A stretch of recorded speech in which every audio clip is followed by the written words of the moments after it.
Palms. Good evening.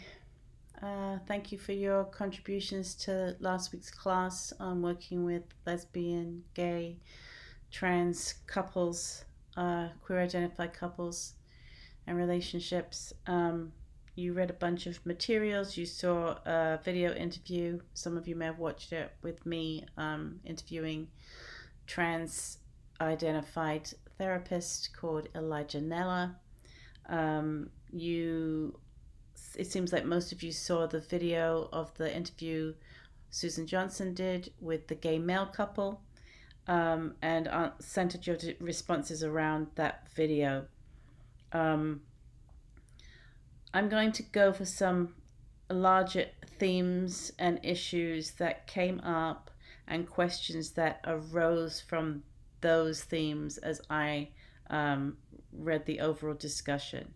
The first had to do with positionality, your self-identities, and how you had different responses to the couple based on how you identify your own positionality as heterosexual, as queer identified, lesbian identified, gay identified, and your own intersectionality in terms of race and gender and sexual orientation.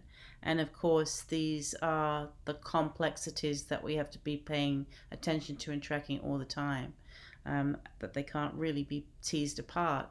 And then not only are we tracking the intersectionality of the couple that we're working with, we're tracking the impact of our own positionality on the responses that the couple may have overtly or covertly to who we are.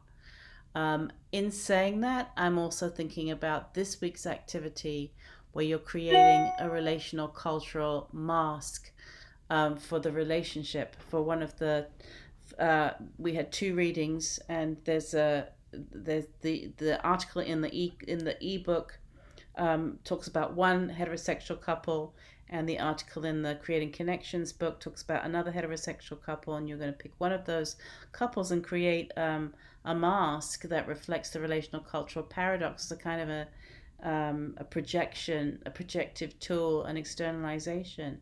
But that externalization, in a sense, isn't a pure example or pure reflection of the relational cultural paradox of the couple. It's what we are bringing to it. It's our interpretation of that. So I guess what I'm trying to highlight here is this interactional effect of what are we eliciting in the couple. What is it that they feel can be known about them, that they feel safe enough to talk about in our presence? And how do we create the conditions where they can really show up as they need to show up? And in this case, what was Susan Johnson doing that facilitated their showing upness as two gay men? And is there anything she could have done differently? And I was hearing some of the things that helped were her not knowingness, her stance of not knowing, and her curiosity.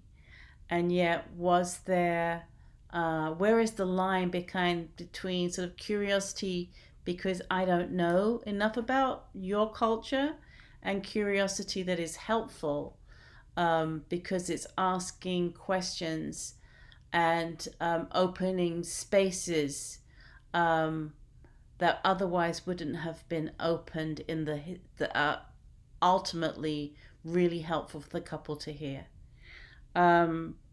This idea of the working at the speed of trust, I think Matt introduced that idea, and I love that idea, and I also have questions about that idea. Would Susan Johnson's sharing earlier of her positionality as a straight white woman have helped the speed of trust? Would it have enabled more trust earlier on? I also wondered, I know that what we're looking for is the interactional dynamic, right? This withdraw cycle that was identified. And we saw that there were some bids for closeness as Tim initiates these pokes at Andrew, and then Andrew comes back with his wall and they both withdraw. And yet um, I had this sense that the language of the withdraw dynamic may have been putting it through a narrative lens, a little bit of a thin description, because it seemed to me that there was more going on than that.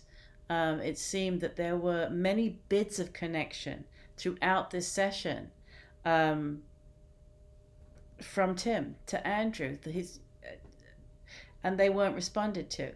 And I know that as I sat watching that, I could feel that in my solar plexus, that kind of an ouch response. So there was a kind of, yes, that was named as a giving upness, but it felt like that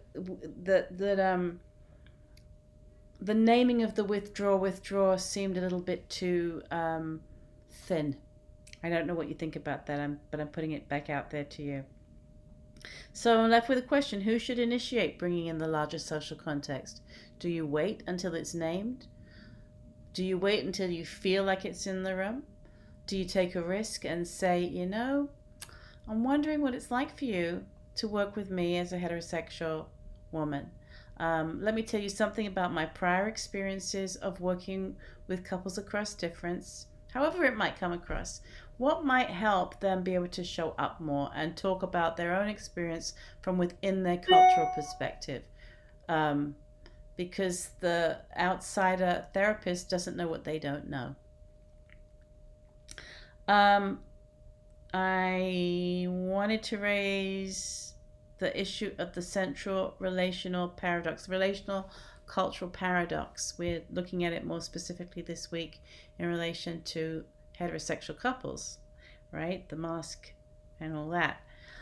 So, because you focused primarily on the gay male couple, I'm wondering how you think the relational cultural paradox was playing out between them, and how did this contribute to their dynamic, when we've got two men who are sharing the experience of internalized masculinity, or the masculine shield is how I kind of hold it, this masculine shield, the masculine mask.